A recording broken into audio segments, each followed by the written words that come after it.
bebe. Tama ba? Bebe or aswang? Ay, oo nga, no? Ay, folks. 3, 2, 1. Hello, mga aswang! Today, may iba-vlog ako sa inyo. Papanoorin niyo ko mag-swimming sa April 6. Sa April 6, may i-release ako na video or short na nagsiswimming ako sa Subic na hanggang hapon. Gets?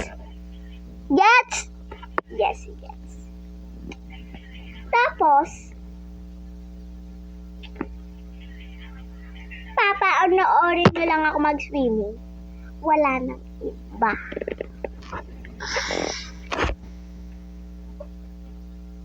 Ayun lang. Ayun. Kasi birthday ni Atelyn, tapos ate. Right? Diba?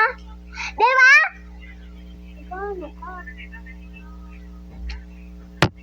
So, ayun lang. Bye mga biyawa.